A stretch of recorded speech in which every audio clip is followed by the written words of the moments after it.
Hello and welcome everybody to Parcham classes. This is me Dilip Puri taking your polity sessions. Polity sessions में जो आज हम topic करेंगे वो है basic structure of the constitution. अभी तक जो हम पढ़ रहे थे पूरा कॉन्स्टिट्यूशन जितने दिन से हम पढ़ रहे थे तो हमने इस वर्ड का यूज कई बार हमने किया होगा, basic structure of the constitution या बेसिक स्ट्रक्चर डॉक्ट्रीन हमने पढ़ा होगा। इस बारे में हमने कई बार जिक्र किया है और आज ये चैप्टर आ ही गया है। आज इस चैप्टर में अपन पढ़ेंगे, आज के दिन ही नहीं पढ़ेंगे क्योंकि ये बड़ा चैप्टर है। बुक में आपका छोटा सा चैप्टर मेंशन है लेकिन इसको अपन थोड़ा सा लंबा, थोड़ा सा लेबोरेटिवली कवर करेंगे ताकि आपको अपने देश का विजन थोड़ा सा क्लियर हो, आपको समझ में आए कि आया कैसे, क्यों बना, क्या रीजन है। So basic structure of the constitution जैसा इसको अगर समझ सकते हैं तो मूल ढांचा है हमारे कॉन्स्टिट्यूशन का, जिसके बेस पे हमारा कॉन्स्टिट्यूशन खड़ा किया गया है, आप ऐसा मान सकते हैं।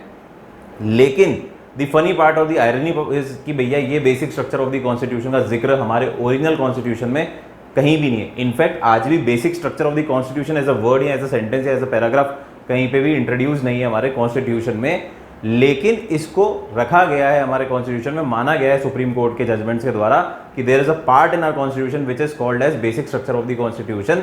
और इसके साथ हमारा पार्लियामेंट बदलाव नहीं कर सकता।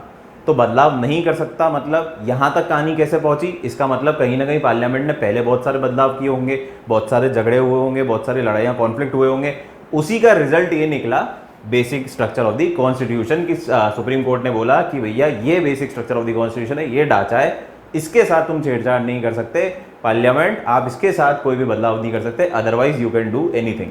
पूरी कहानी अभी अपन समझेंगे, इसको हम कहानी की तरह लेंगे, एक वेब सीरीज की तरह पढ़ेंगे अपन इस चैप्टर को भी, basic structure of the constitution. तो इसको 3 एपिसोड में या 4 एपिसोड में, जितने भी एपिसोड में कवर होगा उसको करेंगे। तो आज एक भाग करेंगे, फिर आगे आगे अपन इसको कंटिन्यू करेंगे। देखिए इसमें इंटरेस्ट बनेगा। बुक में बहुत छोटा सा दे रखा है, ज़्यादा इलेबोरेटिव नहीं दे रखा। मैं कोशिश करूंगा कि इसको आपको खूब डीपली समझाऊं, जितना डीपली समझा सकता हूं, ताकि आपको न आपके एग्जाम्स में मदद करेंगे, साथ ही साथ आपको अपने देश के बारे में भी थोड़ा कुछ पता पड़े कि क्या है ये देश। सो चलिए स्टार्ट करते हैं। So what is basic structure of the constitution. अब जैसा कि अपने को पता है कि ये कॉन्स्टिट्यूशन में कहीं पे भी मौजूद नहीं है, ये ऐसा कोई कंसेप्ट कॉन्स्टिट्यूशन में है ही नहीं, ये कॉन्स्टिट्यूशन में ऐसा कोई कंसेप्ट हमारे कॉन्स्टिट्यूशन मेकर्स ने डाला ही नहीं। लेकिन फिर भी हम इसके बारे में पढ़ रहे हैं तो कहीं ना कहीं तो इसकी इंपॉर्टेंस है। ये बेसिकली एक ऐसा कंसेप्ट है जो इवॉल्व हुआ है विद टाइम। जैसे जैसे हमारा कॉन्स्टिट्यूशन ग्रो किया है, जैसे जैसे हमारा देश ग्रो किया है, जैसे जैसे हमारे सिटीजन्स ग्रो करें इस देश के, वैसे वैसे हमारा कॉन्स्टिट्यूशन भी साइमल्टेनियसली ग्रो करा है। उसमें भी बहुत सारे बदलाव आए, adapting to the current circumstances and needs. उसके हिसाब से हमारे कॉन्स्टिट्यूशन में we have got a lot of changes in our constitution. और उसी चेंज की लड़ाई, उस चेंज को लाने में, उस चेंज के अगेंस्ट में बहुत सारी लड़ाइयाँ हुई, बहुत सारे कॉन्फ्लिक्ट्स हुए, और उन्हीं कॉन्फ्लिक्ट्स का एक नतीजा है basic structure of the constitution. मतलब एक इवोल्यूशन है, इवोल्यूशन है हमारे कॉन्स्टिट्यूशन में से एक चीज निकली है, basic structure of the constitution. क्या है? So basic structure of the constitution अगर मोटे मोटे अभी अपन बात करते हैं, डिटेल अभी अपने को समझ में आ जाएगी। तो कॉन्स्टिट्यूशन का एक ऐसा पार्ट है जिसके साथ पार्लियामेंट कोई छेड़छाड़ नहीं कर सकती, पार्लियामेंट कोई छेड़छाड़ नहीं कर सकती, इसे अमेंड नहीं कर सकती। ये basic structure of the constitution है। अभी स्टार्टिंग में अपन इसको इतना ही समझते हैं, धीरे धीरे अपन इसको डीपली घुसते जाएंगे, ठीक है। So it is evolve with time. जैसे जैसे हमारा कॉन्स्टिट्यूशन आगे बढ़ा, जैसे जैसे हमारा देश आगे बढ़ा, जैसे जैसे हमारी चीजें आगे बढ़ती गई, उस तरीके से इसको इवॉल्व होता गया। Not specifically mention in the constitution, clear, ठीक है। अब मेन प्रॉब्लम क्या थी, क्यों आया ये बेसिक स्ट्रक्चर ऑफ कॉन्स्टिट्यूशन? तो इसमें क्या आता है, इस वेब सीरीज में या इसमें, जैसे वेब सीरीज होती है ना आजकल का इनफैक्ट काफी टाइम से OTT प्लेटफॉर्म से। सो वेब सीरीज में भी क्या, यहाँ किसी भी मूवी में अपन क्या होते हैं, कैरेक्टर्स होते हैं ना, हीरो हीरोइन होते हैं, फिर उसके बाद सपोर्टिंग एक्टर्स होते हैं। तो इसी तरीके से यहाँ पे भी है, इस मूवी में भी आपको दिखेंगे। तो यहाँ पे जो दो मेन कैरेक्टर, जो मेन अपने हीरो है, वो है आर्टिकल 13 और आर्टिकल 368। ये दो की सबसे बड़ी लड़ाई है। तो मेन जो कॉन्फ्लिक्ट है वो किसमें, आर्टिकल 13 और आर्टिकल 368 में। साथ ही साथ यहाँ पे फंडामेंटल राइट्स और DPSP के अंदर भी लड़ाई है। फंडामेंटल और DPSP में भी लड़ाई है। फंडामेंटल राइट का मेंशन है हमारे part 3 of the constitution from article 12 to 35 and DPSP are mentioned in part 4 of the constitution from article 36 to 51। ये तो अपने को पता है, इसमें तो कोई दिक्कत ही नहीं है, पढ़ चुके हैं अपन सारा। जिसे नहीं पढ़ा लिंक आपको मिल जाएगा, आप चेक कर सकते हैं प्लेलिस्ट, ठीक है। सो फंडामेंटल और राइट और DPSP की लड़ाई है बेसिकली, साथ ही साथ आर्टिकल 13 और आर्टिकल 368 की लड़ाई है। इसी लड़ाई के नतीजा है basic structure of the constitution, इतना सा हम समझते हैं। सो फंडामेंटल राइट्स क्या होते हैं, जैसे आपको पता है, fundamental rights are the basic right given to the citizen, guaranteed rights. तो ये गारंटीड राइट्स है जो कि 1950 में दे दिए गए सिटीजन को। 1950 में दे दिए गए गारंटीड राइट्स के लिए आपको ये राइट मिलेंगे, ये बोल दिया 1950 में। साथ ही साथ डीपीएसपी ऐसा रख दिया स्टेट को कि what should a state be in future, ये रख दिया हमारे डीपीएसपी में पार्ट 4 ऑफ द कॉन्स्टिट्यूशन कि स्टेट को ऐसा बनना चाहिए, स्टेट को ऐसा काम करना चाहिए। फंडामेंटल राइट हमने उसी वक्त दे दिए, गारंटी कर दिया राइट को। तब एक बात समझिए कि ये फंडामेंटल राइट या गारंटीड राइट, इसको पहले तो अपन फंडामेंटल राइट लिख देते हैं। फंडामेंटल राइट एक ऐसी सिचुएशन थी जो 1950 में जरूरी थी और लोगों को दे दी गई, उस वक्त लोगों को दे दी गई, ठीक है। लेकिन डीपीएसपी हमारा फ्यूचरिस्टिक व्यू था कि हमारी स्टेट को हमारे को ऐसा बनाना है। तो जब भी स्टेट डीपीएसपी इंप्लीमेंट करने की बात करेगी, फ्यूचरिस्टिक बात करेगी या ऐसा बनाने का प्रयास करेगी, तो कहीं ना कहीं क्या होता है, फंडामेंटल राइट लड़ाई आ जाता है, कॉन्फ्लिक्ट आ जाता है, इन दोनों में टसल हो जाती है। फंडामेंटल राइट तो क्योंकि जो राइट है जो उस टाइम अवेलेबल थे, उस प्रेजेंट उस सिचुएशन में अवेलेबल थे, लेकिन क्या हमारा देश जिस सिचुएशन में अवेलेबल है, क्या हमारी देश हमारी दुनिया हमेशा ऐसी ही रहेगी? सपोज 1950 में कोई अपने को राइट मिले, ठीक है, तो क्या वो 1950 के हिसाब से सही है? वो 1950 के हिसाब से देने जरूरी थे। 1950 का समाज ऐसा था जब हमारे को ये देना जरूरी था, लेकिन क्या 2021 में भी वैसा ही समाज है? 2021 में भी वैसे ही लोग हैं? 2021 में भी क्या कंट्री की शक्ल वैसी है, हमारे देश की शक्ल वैसी है? नहीं है। तो क्या हुआ, विद टाइम धीरे धीरे स्टेट अपना डीपीएसपी लागू करना चाह रही थी, स्टेट डीपीएसपी पे काम करना चाह रही थी right from the commencement of the constitution. जैसे कॉन्स्टिट्यूशन हुआ, स्टेट डीपीएसपी पे काम करना चाहती थी क्योंकि फंडामेंटल राइट तो दे ही चुके थे, मिली थे, वो तो मतलब इंप्लाइड हो गया कि देना ही देना, उसमें तो आप कुछ ही नहीं कर सकते, ठीक है। सो डीपीएसपी इंप्लीमेंट करने की बात आ रही थी। अब डीपीएसपी इंप्लीमेंट बात करने की क्यों आ रही थी भाई? क्योंकि डीपीएसपी करना इसलिए जरूरी था क्योंकि हमने हमारे देश की जनता से वादा किया था, हमारे जो कॉन्स्टिट्यूशनल फोरफादर्स थे या हमारे फ्रीडम स्ट्रगलर्स थे जो जिन्होंने हमारे को आज़ादी दिलाई। तो आज़ादी क्या, आपको क्या लगता है सिर्फ अंग्रेज भागे यही आज़ादी थी? अंग्रेजों को भगाना ही एक आज़ादी थी? नहीं थी। हमारे को अनटचेबिलिटी हटानी थी, हमारे को inequalities in economic social sphere हटानी थी, हमारे को जो स्लेवरी थी उस कंसेप्ट को हटाना था, हमें विमेन एक्सप्लॉयटेशन हटाना था, हमें चाइल्ड अब्यूज हटाना था, हमें बहुत सारी चीज़ें हटानी थी। It was not only getting freed from the Britishers, ऐसा कुछ नहीं है, क्योंकि ब्रिटिशर तो सिर्फ एक मालिक थे, एक टाइप के मालिक थे। हमारे को सारे मालिकों को हटाना था, जितने भी मालिक हैं उनको हटाना था, जो भी हमारे ऊपर राज कर रहा था उसको हटाना था और एक फ्री सोसाइटी बनानी थी हमारे को, है ना। ये बात क्लियर होती है। सो आज़ादी सिर्फ हमारे को अंग्रेजों से नहीं चाहिए थी, आज़ादी हमारे को बहुत सारी चीज़ों से चाहिए थी। पर क्योंकि 1947 में हमें सिर्फ अंग्रेजों से आज़ादी मिली, तो हमने क्या सोचा कि अब आगे हम धीरे धीरे हमारे समाज में जो कुरीतियां हैं उनको तो हटा ही देंगे और हमारे समाज को बेहतर बना लेंगे। तो अंग्रेजों से तो आज़ाद हो गए, लेकिन हमारी बहुत सारी चीज़ें ऐसी थी जो हमारे को हमारे देश में ही आज़ादी प्रोवाइड नहीं कराती थी। तो अब सरकार ने क्या था, जब ये फ्रीडम स्ट्रगल लड़ रही थी, जब लोगों ने साथ दिया, बहुत सारे लोगों ने साथ दिया इस फ्रीडम स्ट्रगल में, ऐसा नहीं है हमने तो क्या है सिर्फ कुछ नेताओं के नाम सुने हैं, कुछ बड़े पॉलिटिकल लीडर्स के बाद नाम सुने हैं, महात्मा गांधी, जवाहरलाल नेहरू, सरदार वल्लभ भाई पटेल, B.R. अम्बेडकर साहब, भगत सिंह, ऐसे बड़े बड़े लीडर्स जो मतलब आपको दिख जाते हैं, आउटस्टैंड हो जाते हैं, जो उनके नाम हमारे को पता है क्योंकि उनका बहुत बड़ी मास फॉलोइंग थी। लेकिन मास फॉलोइंग जो थी, जो मास था इटसेल्फ, क्या वो भी कम था क्या? आज दांडी मार्च में सिर्फ गांधी जी निकल जाते तो कुछ हो पाता क्या? गांधी जी के साथ पूरी एक भीड़ खड़ी थी, इसलिए कुछ हुआ। कोई भी चीज़ है वो भीड़ से आती है, तो भीड़ ने भी बहुत सारा सपोर्ट किया। तो भीड़ ने क्यों सपोर्ट किया था? क्योंकि भीड़ को ये वादे किए गए थे कि भाई साहब जैसी आज़ादी मिलेगी हमारे को अंग्रेज़ों से, हम आपके शोषण का भी अंत करेंगे जो कि हमारी सोसाइटी में ही होता है, हम सारी अनटचेबिलिटी हटाएंगे, हम इनइक्वालिटीज जितनी भी है उसको हटाएंगे, हम सोसाइटी का वेलफेयर करेंगे, सोशल वेलफेयर करेंगे। और इसी बेस पर डीपीएसपी क्रिएट किए गए थे, directive principle of state policy. तो अब क्या हुआ, जब सरकार डीपीएसपी लागू करना चाह रही थी, तो जैसा कि हमारे को पता है एक डीपीएसपी है हमारा 39B और C, इसके बारे में हम पहले भी जिक्र कर चुके हैं वापस, that the ownership and control of the material resources of the community are so distributed so as to serve the common good, that the operation of the economic system does not result in the concentration of means and wealth and means of production to the common detriment. So ये हम article 39B पहले भी पढ़ चुके हैं। ये हमारा DPSP है कि हमारे को सोसाइटल वेलफेयर देखना है, हमें ऐसा नहीं करना हमारा इकोनॉमिक सिस्टम कि वो जो कॉन्सेंट्रेशन ऑफ वेल्थ है वो कुछ ही चंद लोगों में रह जाए और बाकी सब स्लेव रह जाए या लेबर रह जाए। और हमारे जितने भी रिसोर्सेज हैं इस कंट्री के, जितने भी मीन्स ऑफ प्रोडक्शन है या रिसोर्सेज हैं, अर्निंग रिसोर्सेज हैं या नेचुरल रिसोर्सेज हैं, that should be distributed equally, सब में बराबर बराबर होना चाहिए, इनइक्वल डिस्ट्रीब्यूशन नहीं होना चाहिए, क्योंकि इसी से हम क्या कर पाएंगे, सोशो इकोनॉमिक जस्टिस अचीव कर पाएंगे, सोशो इकोनॉमिक जस्टिस अचीव कर पाएंगे इन चीज़ों से ही। इन डीपीएसपी, सारे डीपीएसपी मिला के ही हम सोशो इकोनॉमिक जस्टिस अचीव कर पाएंगे, जो कि हमारे प्रीएम्बल में मेंशन है और हमारे को बोला गया डीपीएसपी के लिए, हमारे बी आर अम्बेडकर साहब, जवाहरलाल नेहरू साहब ने भी बोला कि socio economic justice, socio economic democracy अकेली नहीं आ सकती हमारी सिविल राइट देने से या सिर्फ फंडामेंटल राइट देने से, हमारी सोशो इकोनॉमिक इनइक्वालिटीज खत्म नहीं हो सकती। तो हमें डीपीएसपी पे काम करना भी बहुत जरूरी है। और जवाहरलाल नेहरू साहब और उस समय के जितने भी दिग्गज नेता थे वो सब सोशलिस्ट दिमाग के थे, सोशलिस्ट सोच के थे कि यार हमारे को सोसाइटी का भला करना है rather than putting wealth into some pockets, ऐसा उनका विचार नहीं था। क्लियर है?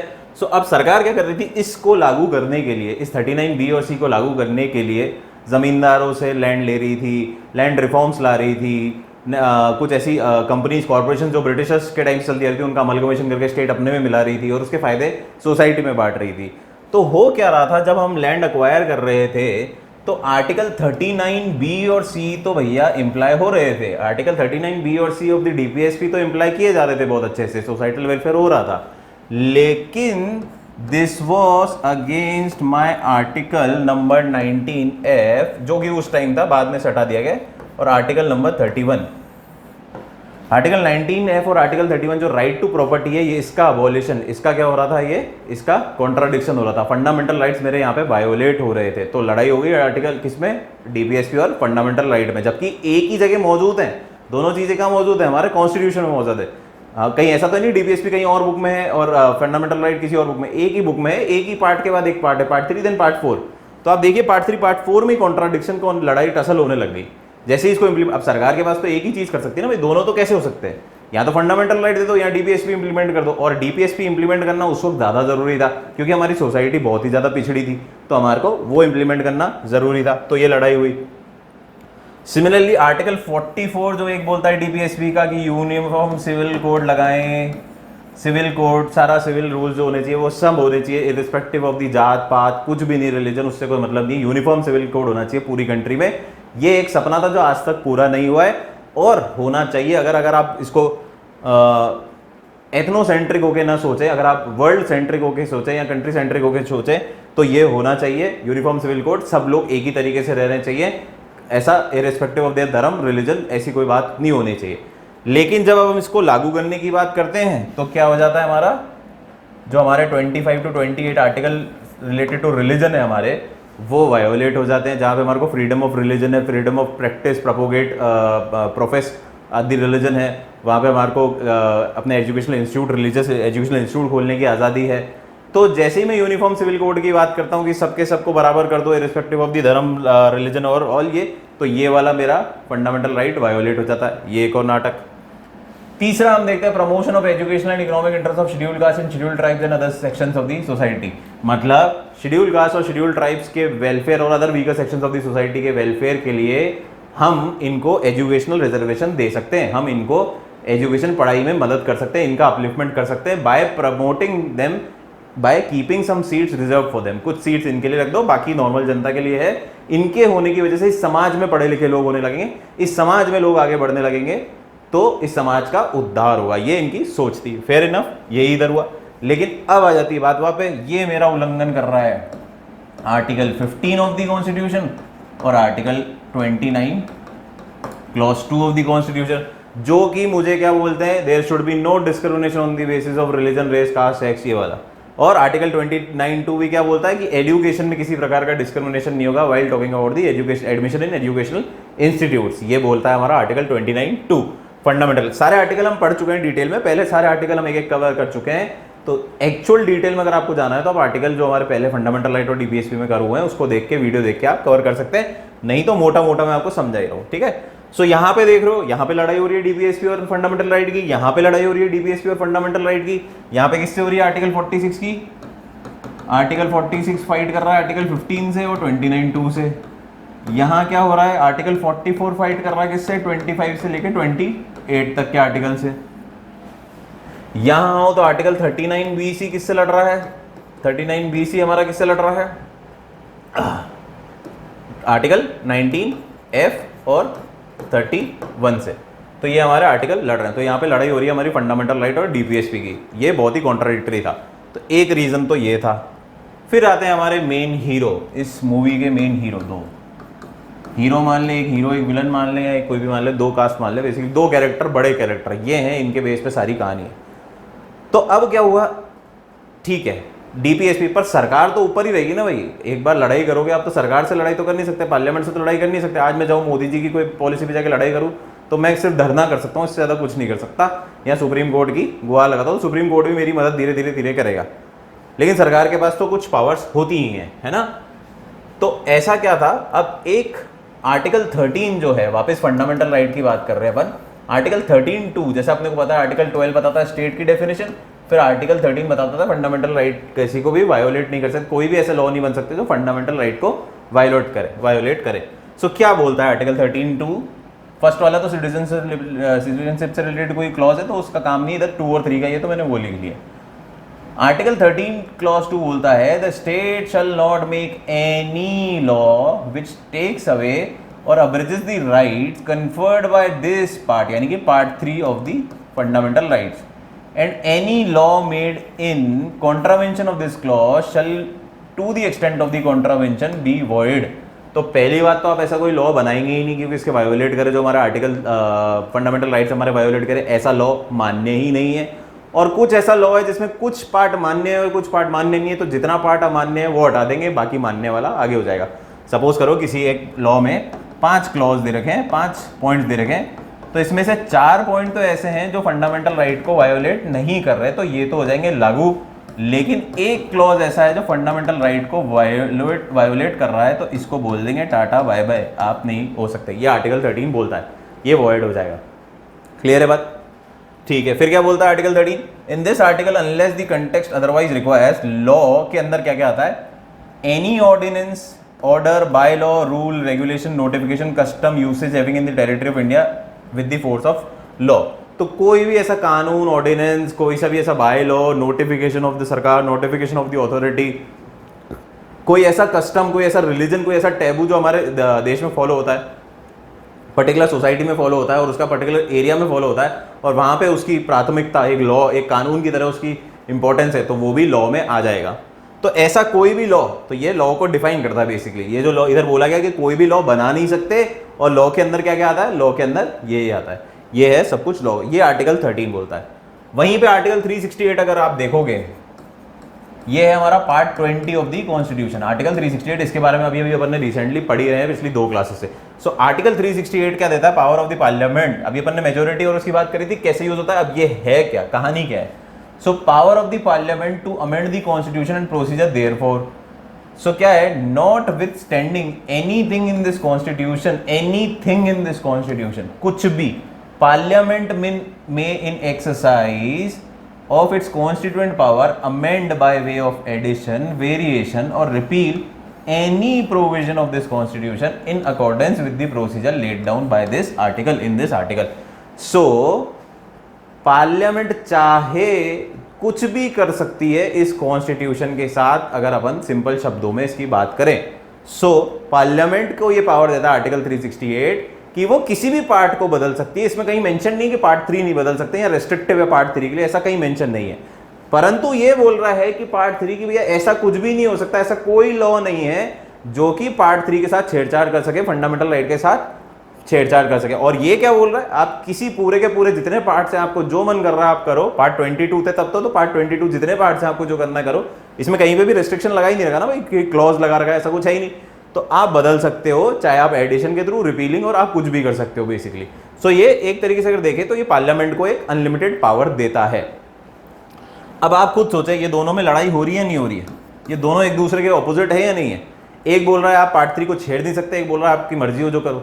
क्लियर है बात? सो इनके बीच में भी लड़ाई। तो ये मेन 2 कैरेक्टर है हमारी पिक्चर के जिनकी लड़ाई चलती आई, और उसकी वजह से हमारा एक और कंसेप्ट उत्पन्न हुआ, अवतार उत्पन्न हुआ, basic structure of the doctrine, basic structure doctrine, basic structure of the constitution. और वो बहुत जरूरी था क्योंकि यहीं से हमारा देश थोड़ा सा बदलाव की ओर बदला।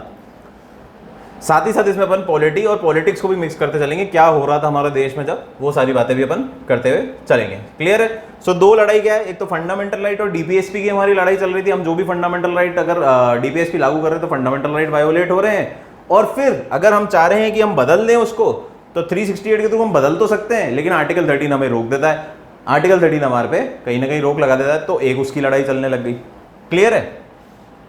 सो अब हुआ क्या, कहानी आगे बढ़ते हैं। ये अपन 1950 में थे, 1950 की बात चल रही है। सरकार ने क्या करा, सरकार ऐसी पॉलिसीज बनाने लग गई डीपीएसपी को इम्प्लीमेंट करने के लिए। एजुकेशनल रिजर्वेशन हो गई, यहाँ लैंड रिफॉर्म्स हो गए, सरकार ऐसे काम कर रही थी, ऐसे काम चलते जा रहे थे सरकार के। 1950 के बाद ही मतलब पहले साल से लड़ाइयाँ झगड़े कॉन्फ्लिक्ट चालू हो गए, ठीक है। सुप्रीम कोर्ट पे लोग जाने लग गए। अब इसमें एक सबसे बड़ा केस आया चंपाकाराम दोराईराजन केस, ठीक है, चंपाकरम दोराईराजन केस। ये हम पहले चंपाकराम भी बोल सकते हैं इसको, चंपाकरम भी बोल सकते हैं, जो भी आपको बोलना बोलिए। सो चंपाकराम दोराईराजन केस हम पहले भी एक बार डिस्कस कर चुके हैं, वापस एक बार डिस्कस कर लेते हैं क्योंकि आज पूरे कॉन्टेक्स्ट में अपने को बात करनी ही है। सो चंपाकराम दोराईराजन केस क्या था, ये एक लेडी थी जो मद्रास के एक कॉलेज में गई थी, मेडिकल कॉलेज में एडमिशन लेने।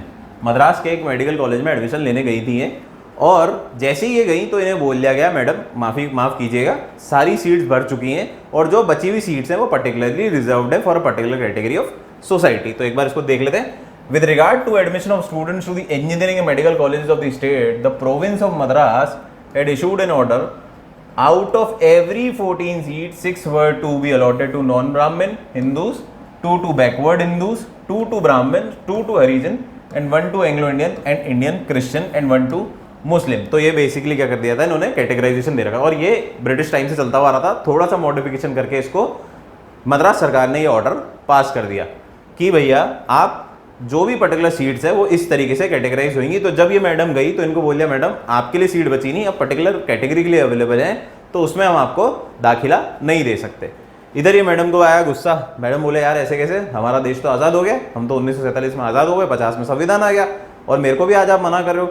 संविधान पढ़ा नहीं दिखता आप लोगों ने, संविधान में क्या लिखा हुआ है साफ साफ, संविधान में लिखा हुआ है कि कोई भी डिस्क्रिमिनेशन नहीं होगा भाई साहब, कोई भी जात पात नहीं होगी, कोई भी भेदभाव नहीं होगा। क्यों नहीं होगा, क्योंकि आर्टिकल 14, आर्टिकल 15 और आर्टिकल 29(2) मुझे ये फंडामेंटल राइट देते हैं, राइट टू इक्वालिटी। आर्टिकल 15 मुझे देता है बराबरी का, नो डिस्क्रिमिनेशन का हक। आर्टिकल 29(2) क्लॉज 2 क्या देता है मेरे को, किसी भी एजुकेशनल इंस्टीट्यूशन में अगर एडमिशन चाहिए तो उसमें कोई भी डिफरेंस नहीं होगा, कोई भी डिस्क्रिमिनेशन नहीं होगा, ये राइट्स मेरे को देते हैं। तो अगर आप ऐसा बोल रहे हैं तो आप मेरा फंडामेंटल राइट वायोलेट कर रहे हैं। इधर इन भाई साहब ने बोला मद्रास कॉलेज ने कि ठीक है मैम, अब आप बोल रहे हैं, आप ज़्यादा समझदार हैं, आपने पढ़ाई लिखाई कर ली है ज़्यादा, तो आप जाएं कोर्ट के पास, सुप्रीम कोर्ट के पास जाएं या जहां आपको जाना है, क्योंकि सुप्रीम कोर्ट के पास क्या पावर होती है आर्टिकल 32 में, कि अगर फंडामेंटल राइट वायोलेट हो रहे हैं तो वो रिट्स इशू कर सकते हैं। इसको भी अपन डिटेल में पढ़ चुके हैं, आप जाके चेक कर सकते हैं। अब आप देखिए सारे पुराने जितने दिन से अपन ने पढ़ाई करी है ना, सारे डॉट्स कनेक्ट होंगे, सब आपने सोचा होगा। पहले उस दिन जब अपन पढ़ रहे थे या वो टॉपिक पर्टिकुलर जब अपन पढ़ते हैं ना, तो अपने को इतना मजा नहीं आता है यार, आर्टिकल 32 ये फालतू की रामायण लिख रही है, सुप्रीम कोर्ट को ये करना, ये रिट देगी, हेबियस कॉर्पस, मैंडेमस, प्रोहिबिशन, क्यों पढ़ना है, इतना कोई इंपॉर्टेंट, मतलब मजा नहीं आता। इंपॉर्टेंट तो है ही अनडाउटेडली, पर उस वक्त एक इंडिविजुअल टॉपिक पढ़ने में मजा नहीं आता। पर अब आज जब आप देखोगे तो आपके सारे जितना पुराना आपने पढ़ा ना, सब कनेक्ट होगा, सबका सब लिंक होगा, सारे डॉट्स कनेक्ट होंगे, सारी मैट्रिक्स बनेगी। क्लियर है? सो आर्टिकल 32 हो गया, फंडामेंटल राइट रिट्स, ये रिट्स इशू करता है सुप्रीम कोर्ट हमारे को, और गारंटीड राइट्स हैं, इसी से हमारी गारंटी ऑफ फंडामेंटल राइट्स आते हैं। तो अब मेरे अगर ये फंडामेंटल राइट दोराईराजन मैडम के हो रहे हैं, अगर ये फंडामेंटल राइट वायोलेट हो रहे हैं, तो ये कहाँ जाएंगी, ये जाएंगी सुप्रीम कोर्ट पे, और इन्होंने यही किया, इन्होंने यही किया। अब ये लड़ाई किसकी थी, ये एक लड़ाई थी आर्टिकल 46 और आर्टिकल 15 और 29(2) की। मैंने आपको एक 14 भी इक्वालिटी भी डाल दिया इसमें, ठीक है। तो आर्टिकल 15 और 29 क्लॉज 2 की लड़ाई थी। 46 हमारा क्या डायरेक्टिव प्रिंसिपल था, 46 हमारा डायरेक्टिव प्रिंसिपल था कि भैया कोई भी हम कर सकते हैं, promotion of educational economic interest of schedule caste, schedule tribes and other weaker section, इनको प्रमोट करना है, मतलब इनको रिजर्वेशन आप दे सकते हैं, अपलिफ्टमेंट करना है। आपके पास कोई बेटर तरीका तो आप कर दीजिए, पर अभी तक तो यही समझ में आ रहा है कि हम रिजर्वेशन दे दें, और उसी को फॉलो किया गया। लेकिन मेरे फंडामेंटल राइट्स वायोलेट हो रहे हैं इसमें, तो फंडामेंटल राइट्स हो रहे हैं, तो ये मैडम गई सुप्रीम कोर्ट के पास, सुप्रीम कोर्ट ने बोला नहीं भाई ये तो गलत है, फंडामेंटल राइट ही जीतेंगे, आर्टिकल 13 ही जीतेगा, क्योंकि आर्टिकल 13 में लिखा हुआ है लॉ, कोई भी लॉ, हालांकि यहाँ पे ये नहीं लिखा हुआ है कॉन्स्टिट्यूशन लॉ, ये बात की कहानी के बाद में पता पड़ेगा कि ये कॉन्स्टिट्यूशन लॉ की बात हो रही है, लेकिन इस वक्त तो आर्टिकल 13 ही जीतेगा कि fundamental rights are guaranteed rights, fundamental rights are guaranteed right, और इसके साथ आप छेड़छाड़ नहीं कर सकते, ये मेंशन्ड है। तो इधर क्या हो गया, इधर बोल जाएगा कि फंडामेंटल राइट्स ही जीतेंगे। क्लियर है? फिर बढ़ते हैं अपन आगे। अब साथ साथ कहानी आई लैंड रिफॉर्म्स। जैसा मैंने आपको बताया लैंड रिफॉर्म्स हो रहे थे हमारे देश में, हमारा देश आज़ाद हुआ तो हमने तो वादा किया था बहुत गरीब जनता को कि भैया हम आपका साथ देंगे, हम आपको ज़मीन देंगे, एग्रीकल्चर करने का मौका देंगे, हम ज़मींदारी से आपको बचाएंगे, जागीरदारी से आपको बचाएंगे, लूटपाट से आपको बचाएंगे, स्लेवरी वाला कंसेप्ट आपसे ऊपर से हट जाएगा। ज़रूरी अंग्रेज हट गए, अब अगर ये नहीं हटाते, अगर ये चीज़ हम नहीं हटाते तो गरीब लोग क्या बोलते हैं, यार हम तो अभी भी गुलाम है, सिर्फ मालिक ही तो चेंज हुआ है, पहले अंग्रेज मालिक थे, अब ये रजवाड़े मालिक हैं या जो ज़मींदार हैं वो मालिक हैं, पर हम तो अभी भी गुलाम ही हैं। आज़ादी मिली तो कहाँ मिली, आज़ादी तो इन लोगों को मिली, आज़ादी तो इन लोगों को मिली। और इनफैक्ट अगर देखा जाए तो रजवाड़े और ये जो ज़मींदार लोग थे ये तो कभी चाहते ही नहीं थे आज़ाद होना, इनकी तो साठगांठ थी अंग्रेज़ों के साथ, इनकी साठगांठ थी अंग्रेज़ों के साथ, तो ये तो कभी भी चाहते ही नहीं थे। आज़ादी तो मेन हमारे को इन लोगों से ही तो चाहिए थी, जो गरीब जनता थी, जो वो लोग थे, उनको आज़ादी चाहिए किसको थी। Discrimination on the basis of caste करता कौन था, इस कैटेगरी हमारी कैटेगरी के लोग ही कर रहे थे, ब्राह्मण कैटेगरी के लोग कर रहे थे, या हमारे क्षत्रिय लोग कर रहे थे। सो बेसिकली हमारे को आज़ादी तो सबसे चाहिए थी ना, हमें सिर्फ अंग्रेजों से आज़ादी नहीं चाहिए थी, हमें सबसे आज़ादी चाहिए थी। तो हुआ यही लैंड रिफॉर्म सरकार, क्योंकि जवाहरलाल नेहरू साहब सोशलिस्ट थे, बहुत ही समाजवादी सोच के थे कि भैया समाज का भला होना चाहिए, सोशल वेलफेयर होना चाहिए, और इसी बेसिस पे इन लोगों ने फ्रीडम स्ट्रगल करी थी। तो ये तो बहुत ही वाजिब था कि ऐसे प्रोविजंस करेंगे, और ऐसा ये लोग कर रहे थे। ये लैंड रिफॉर्म्स ला रहे थे, अबॉलिशन एक्विजिशन ऑफ एस्टेट्स, कोई भी एस्टेट थी तो उसको अक्वायर कर रहे थे, पर्टिकुलर सीलिंग लिमिट इसको अक्वायर कर रहे थे, फिर उसको डिस्ट्रीब्यूशन कर रहे थे गरीबों में। ज़मींदारी सिस्टम का हटा रहे थे, DPSP 39B और C को लागू कर रहे थे। बेसिकली 39BC अभी अपन ने पढ़ा, कुछ भी ऐसा नहीं होना चाहिए कि हमारे मटेरियल लॉसेस चंद हाथों में हो जाए, it should be distributed all through the society, social welfare होना चाहिए। साथ ही साथ economic system does not and up in hands of few common detriment, कुछ लोगों के हाथ में हमारा इकोनॉमिक सिस्टम के बेनिफिट सारे उनके पास नहीं जाने चाहिए। So basically nationalisation of bank जो आगे जाके हुआ वो भी इसी का कंसेप्ट है कि भैया हमने नेशनलाइजेशन ऑफ बैंक किया। लेकिन इधर भी क्या हो रहा था, इधर आप एस्टेट्स ले रहे थे, लैंड अक्वायर कर रहे थे, आप कॉर्पोरेशंस, माइनिंग अथॉरिटीज थी जो अपने अंडर ले रहे थे, डिस्ट्रीब्यूशन अमंग दी सोसाइटी कर रहे थे, among the poor section of weaker section of the society कर रहे थे। सो बेसिकली आप 39BC को तो बहुत अच्छे से लागू कर रहे थे, लेकिन इसके साथ क्या हो रहा था, आर्टिकल 19F और आर्टिकल 31 वायोलेट हो रहे थे। क्या हो रहे थे, वायोलेट हो रहे थे, यानी कि फंडामेंटल राइट वापस से वायोलेट हो रहे थे, यानी कि सुप्रीम कोर्ट पे वापस ठक ठक कर रहे थे लोग, सुप्रीम कोर्ट को वापस नॉक कर रहे थे, भाई साहब फंडामेंटल राइट वायोलेट हो रहे, बचाओ बचाओ, क्या कर रहे हो। तो यहाँ पे फंडामेंटल राइट वापस वायोलेट हो रहे हैं वाइल इम्प्लीमेंटिंग DPSP। तो DPSP इंप्लीमेंट करना है तो फंडामेंटल राइट वायोलेट हो रहे थे, ये काम भी चल रहा था। अब इन भाई साहब को आ गया जुट गया। अब यहाँ पे क्या हो गया, चाचा जी को आ गया गुस्सा। चाचा जी ने बोला नहीं ऐसे कैसे, चाचा नेहरू साहब बोले नहीं भैया ठीक है, तुम लोग बहुत परेशान कर रहे हो, तुमने नाक पे दम कर रखा है, मैं देश को भला कर रहा हूँ, मैं मेरे गरीब दोस्तों, गरीब जनता का भला करने में पॉलिसीज़ बना रहा हूँ, पर आप लोग तो यहाँ पे मेरे को रोक रहे हो कि मैं पढ़ाई नहीं करा सकता, इनको आप डिस्क्रिमिनेशन कर रहे हो, अगर आप इनको रिजर्वेशन दे रहे हो तो बेसिकली पढ़ाना उन्हीं को जो पढ़ सकते हैं, जो पढ़ते आए हैं वो ही पढ़ रहे हैं, इनको जो weaker section of the society है, जो लोअर तबका है वो तो ऊपर आएगा कैसे भाई, क्योंकि अभी भी ये लोग तो पढ़ रहे थे ना, जो काबिल थे वो तो पढ़ ही रहे थे, जिनके पास अपॉर्चुनिटी थी वो पढ़ ही रहे थे, जिनके पास रिसोर्सेज थे वो पढ़ ही रहे थे, लेकिन जो गरीब जनता थी वही तो परेशान थी, जो वीकर सेक्शन था वही तो परेशान था। उसको अगर मैं रिजर्वेशन दे रहा हूं तो उसको तुम बोल रहे हो अनकॉन्स्टिट्यूशनल, तुम बोल रहे हो मैं फंडामेंटल राइट का वायोलेशन कर रहा हूं, तो फिर मेरा देश आगे बढ़ेगा कैसे, फिर तो वो जो चलता हुआ आ रहा है वही चलता रहेगा। तो यहाँ पे इनको आया गुस्सा। इसी तरह इधर भी अब मैं लैंड रिफॉर्म्स ले रहा हूँ, मैं इनसे लैंड अक्वायर कर रहा हूँ जो कि अताह सीमा में, ऐसा नहीं है कि किसी गरीब की जाके लैंड अक्वायर कर रहे थे हम लोग, यहाँ स्टेट हमारी अक्वायर कर रही थी कि भैया जिसके पास चलो यार 100-200 गज या नॉर्मल एक एग्रीकल्चर खेत जितनी जमीन है उसकी जमीन हड़प लो, ऐसा नहीं था। जहाँ पे एकर्स ऑफ लैंड थी, सीलिंग लिमिट के ऊपर थी लैंड थी लोगों के पास, तो उनको अक्वायर कर रहे थे ना, कोई गलत काम थोड़ी कर रहे थे, वो भी लैंड उन्होंने कोई कमाई तो नहीं है। जमींदारी की सिस्टम का अगर आपको उल्लेख है तो जमींदारी सिस्टम में बेसिकली साफ बोला जाता था कि ये अनअर्न्ड इनकम है, इसमें आपने कुछ नहीं करा, ये अनअर्न्ड इनकम है, आपने अपनी साठ गांठ, आप अपने चालूसी, आपने किसी भी तरीके से ये जमीन हड़पी है और इसका डिस्ट्रीब्यूशन अब स्टेट को करना है, क्योंकि स्टेट अब राजा है, ऊपर कौन है, स्टेट राजा है, तो वो करेंगी। तो हड़प के गरीबों में बांट रही थी, तो वापस DPSP कर रही थी, देश का भला ही कर रहा था जवाहरलाल नेहरू साहब, चाचा जी देश का भला ही कर रहे थे। लेकिन आप लोग तो यहाँ पे मेरे को परेशान कर रहे हो, सुप्रीम कोर्ट को बोल रहे, सुप्रीम कोर्ट में बोला कि आप लोग हमारे को परेशान कर रहे हो, तो गुस्सा आ गया हमारे चाचा जी को। ये नेहरू साहब ने क्या करा, ठीक है भैया अब मैं तुम्हारे को मेरी पावर दिखाता हूँ, क्योंकि इन लोगों ने क्या कर रखा था, अपनी एक पावर भी तो रख रखी थी आर्टिकल 368 कि पार्लियामेंट चाहे जो अमेंड कर सकती है, ये पावर भी तो दे रखी है, ये पावर भी तो दे रखी है।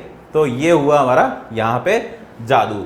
तो इन्होंने क्या कहा, इन्होंने बोला ठीक है भैया, empowered the state to make special provision for the advancement of socially and economic backward classes. ये इंट्रोड्यूस कर दिया आर्टिकल 15 क्लॉज 4। पहले 15 1 2 3 था, एक 15 क्लॉज 4 दे दिया, जिसमें क्लॉज में डाल दिया। प्रॉब्लम क्या आ रही थी लोगों को कि फंडामेंटल राइट वायोलेट हो रहा है, fundamental right article number 15 violet हो रहा है अगर मैं रिजर्वेशन इन एजुकेशन रख रहा हूं। तो क्या करा, आर्टिकल 51(4) ही निकाल लिया कि empowered the state to make special provisions for the advancement of socially and economic backward classes. कुछ भी चीज होगी इनके इंप्रूवमेंट के लिए, इनके डेवलपमेंट के लिए, तो फंडामेंटल राइट का वायोलेशन नहीं माना जाएगा। कहानी खत्म। समझ में आई बात?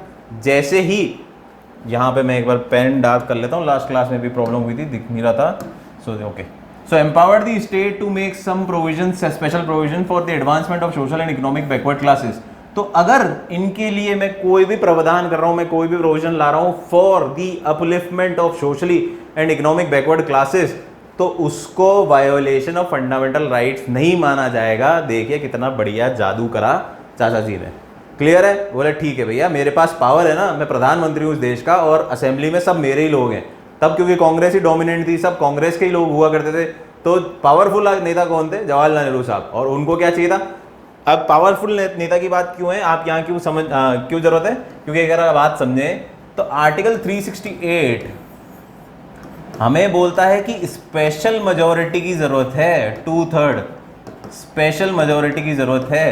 तो अब स्पेशल मेजोरिटी इतनी आसानी से थोड़ी आ जाती है। स्पेशल मेजोरिटी अगर मैं बात मानूं कि सपोज करो 500 लोग भी बैठे हैं या 480 लोग भी बैठे हैं हमारे, तो 2/3 यानी कि 320 लोग, यानी कि 320 लोग का मत क्या होना चाहिए? आपके फेवर में होना चाहिए, चाचा जी के फेवर में होना चाहिए। तो 320 लोग मतलब पार्लियामेंट में इतनी सारी सीट्स हैं आपके पास लोकसभा में इतनी सारी सीट्स हैं, तभी तो आप ये 320 का फिगर अचीव कर पाओगे, तभी तो आप ये फिगर अचीव कर पाओगे। और उस टाइम तो क्या था? उस टाइम तो सब कुछ ही चाचा नेहरू जी का था या कांग्रेस का था, तो सारे के सारे आदमी उन्हीं के थे, तो बहुत इजी था उनके लिए अमेंडमेंट लाना। और इसी का फायदा उठाते हुए उन्होंने ये अमेंडमेंट लाया, which can be politically wrong, पर हमारे देश के हिसाब से it was the right thing. Clear है बात? So empowered the state to make special provision. तो अब ये बोल दिया गया कि आर्टिकल 15(4) में कि discrimination on the basis of upliftment of social and economic backward classes, तो उसको फंडामेंटल राइट का वायोलेशन नहीं माना जाएगा। Tata bye bye bye the end. फिर आया हमारा provided for the saving of laws providing for acquisition of state. ये आ गई अब हमारी लैंड रिफॉर्म वाली कहानी को भी सॉल्व कर दिया इन्होंने। पढ़ाई की तो करी थी कि डिस्क्रिमिनेशन है, चंपाकराम दोराई राजन केस तो हो ही गया, साथ ही साथ अपना ये वाला केस लैंड रिफॉर्म वाले जो चीज़ें चल रही थी, तो इसके लिए बोल दिया कि सरकार एक्विजिशन ऑफ स्टेट कर सकती है, acquisition of state for saving of laws providing for acquisition of state. हम ले सकते हैं, लैंड रिफॉर्म्स निकाल सकते हैं और इसको violation of fundamental right again नहीं माना जाएगा। तो इसके लिए इन्होंने ये आर्टिकल 31A इंट्रोड्यूस किया गया। क्या किया है? आर्टिकल 31A इंट्रोड्यूस किया। फिर एक और डाल दिया, added 9 schedule to the protect the land reforms and other laws included in this judicial review after article 31A 31AB were inserted. इन्होंने एक और काम करा, बोले कोई बात नहीं यार, ये आगे के लिए भी सॉल्व कर देते। अभी का मैटर तो मैंने सॉल्व कर ही दिया, कि आर्टिकल 31A डाल दिया, जिसमें बोल दिया कि भैया ऐसे कोई भी काम कर रहा हूँ ना मैं लैंड रिफॉर्म से, एक्विजिशन ऑफ स्टेट या फिर वेलफेयर ऑफ द पीपल, तो उसको फंडामेंटल राइट का वायोलेशन नहीं माना जाएगा। साथ ही साथ एक और डाल दिया, आर्टिकल 31B और बना दिया। इन्होंने बोल दिया लो एक 9 शेड्यूल और बना देता हूँ बेटा, बच्चों एक 9 शेड्यूल और बना देता हूँ, उखाड़ो अब जो उखाड़ सकते हो। तो इन्होंने बोला कि ये 9 शेड्यूल और बन गया। अब इस 9 शेड्यूल में क्या है? 9 शेड्यूल में मैं कोई सा भी एक्ट, कोई सा भी लॉ डाल दूंगा तो it would be free from judicial review. उस टाइम की बात कर रहा हूं, आज की तारीख में ऐसा नहीं है, जुडिशियल रिव्यू से फ्री कुछ भी नहीं है क्योंकि बेसिक स्ट्रक्चर आ गया। लेकिन उस टाइम 1951 में क्या हुआ? उन्होंने क्या बोला कि एक 9 शेड्यूल बना देते हैं और इसमें कोई भी आर्टिकल हम डालेंगे, कोई भी एक्ट डालेंगे, हम कोई भी कानून बना के अगर हमने डाल दिया इस 9 शेड्यूल में, पटक दिया, तो जुडिशियल रिव्यू से फ्री है, उसको फंडामेंटल राइट का वायोलेशन नहीं माना जाएगा और जुडिशियल रिव्यू नहीं होगा, उस बेसिस पे आप इसको वॉइड घोषित नहीं कर सकते इस एक्ट को। तो ये कहानी बोल दी। अब आ गए सब सक पका गए। यहाँ पे क्या हुआ? हमारा फर्स्ट कॉन्स्टिट्यूशनल अमेंडमेंट 1951 पास हो गया और जितनी भी प्रॉब्लम आ रही थी सरकार को वो एक बार की हमने रोक दी 1951 तक। तो आज हम यहाँ तक खत्म करेंगे आर्टिकल 31A 31B। आज हम इसको यहीं रोकते हैं। स्थिति कहां पहुंची हमारी, एक बार वापस से ब्रीफ ले लेते हैं। Basic structure of the constitution कहीं पे भी मौजूद नहीं है हमारे कॉन्स्टिट्यूशन में, इवॉल्व हुआ है विद टाइम एक कंसेप्ट, ठीक है। मेन कारण क्या है इसके, दो कारण है, फंडामेंटल राइट्स और डीपीएसपी की लड़ाई, और आर्टिकल 13 और आर्टिकल 368 की लड़ाई चलती हुई आ रही थी। क्या लड़ाई थी, डीपीएसपी को जब हम लागू करते थे तो हमारे कुछ आर्टिकल वायोलेट हो जाते थे, जैसे 39BC को करते थे हम तो हमारा आर्टिकल 19F और 31 right to property, sorry 39B और C को करते थे तो आर्टिकल 31 और आर्टिकल 19F वायोलेट हो जाता था fundamental right. Uniform civil code की बात करते थे तो रिलीजन वाले फंडामेंटल राइट वायोलेट हो जाते थे। हमारा educational interest of weaker sections और बैकवर्ड क्लासेस की अगर बात करते थे, उनको रिजर्वेशन देने की बात करते थे आर्टिकल 46 ऑफ डीपीएसपी में, तो आर्टिकल 15 आर्टिकल 29(2) का वायोलेशन हो जाता, तो इनमें लड़ाइयाँ चल रही थी। साथ ही साथ आर्टिकल 13 जो था वो बोलता था कि फंडामेंटल राइट के साथ आप कोई भी छेड़छाड़ नहीं कर सकते, आप कोई बदलाव नहीं कर सकते। वहीं पे आर्टिकल 368 हमारी पावर देता था पार्लियामेंट को, जो कॉन्स्टिट्यूशन के किसी भी भाग में किसी भी पन्ने में कोई भी बदलाव कर सकते हैं, तो इनकी लड़ाई चलती रहती थी। फिर चंपकराम दोहराईजान केस आया एक, जिसमें मैडम को रिजर्वेशन के बेस एडमिशन चाहिए था एक कॉलेज में, मद्रास के कॉलेज में, लेकिन उनको मिला नहीं on the basis of reservation reserved, reservation कर रखी थी कुछ सीट्स, रिजर्व सीट्स, तो उनको मिला नहीं। वो सुप्रीम कोर्ट के पास गई, सुप्रीम कोर्ट ने बोला फंडामेंटल राइट जीत जाएंगे तो उनको एडमिशन दो। साथ ही साथ लैंड रिफॉर्म्स कर रहे थे जवाहरलाल नेहरू साहब, तो उसके चक्कर में भी बहुत सारे सुप्रीम कोर्ट में केस जा रहे थे कि भैया ये 39BC को लागू कर रहे हैं लेकिन हमारी राइट टू प्रॉपर्टी का वायोलेशन हो रहा है, राइट टू फंडामेंटल राइट्स, हमारे फंडामेंटल राइट्स का वायोलेशन हो रहा है सुप्रीम कोर्ट सर, तो प्लीज हमारे को हेल्प करें। अंत पंत चाचा जी ने नाराज हो गए, नेहरू जी ने नाराज हो गए, फर्स्ट कॉन्स्टिट्यूशनल अमेंडमेंट 1950 बनाया। नाराज होके मतलब ये मैं आपको ऐड कर रहा हूँ, ऐसा जरूरी नहीं नाराज होके। सो 1951 में क्या करा, अमेंडमेंट ले आए। ये क्या अमेंडमेंट लाए कि आप सारी स्टेट को कोई भी प्रोविजन अगर अपलिफ्टमेंट ऑफ बैकवर्ड क्लासेस या weaker section of the society है तो उसको वायोलेशन ऑफ फंडामेंटल राइट नहीं माना जाएगा। तो पहली प्रॉब्लम सॉल्व, 15 क्लॉज 4 ऐड कर दिया उन्होंने। दूसरी प्रॉब्लम क्या करी इन्होंने कि लैंड रिफॉर्म्स या लैंड एक्विजिशन अगर हम कर रहे हैं तो वो बिल्कुल अलाउड है, उसको भी वायोलेशन ऑफ फंडामेंटल राइट्स नहीं माना जाएगा, आर्टिकल 31 और आर्टिकल 19F का। फिर एक और बात बोली उन्होंने, 9 शेड्यूल एक बना दिया आर्टिकल 31B में और बोल दिया कि इसके अंदर कोई से भी लैंड रिफॉर्म्स डाल दें या कोई सा भी एक्ट हम पटक दें इसके अंदर, वो जुडिशियल रिव्यू से बाहर है। ये अभी तक की कहानी है। जुड़े रहिए अगले एपिसोड तक जहां पे हम इस कहानी को आगे लेके जाएंगे इस कॉन्स्टिट्यूशनल अमेंडमेंट के बाद। So this was me Dilip Puri. I hope कि आपको ये वीडियो बहुत ही अच्छा लगा हो, कुछ समझ में आया हो, और एक दिन 2 दिन जब भी अपन नेक्स्ट क्लास लेके आएंगे जब तक इस पर विचार करो, यहाँ तक की कहानी को और बेहतर से समझो। कहीं पे भी डाउट है प्लीज कमेंट सेक्शन में आप मुझसे पूछ सकते हैं, I will be happy to clear it. ठीक है।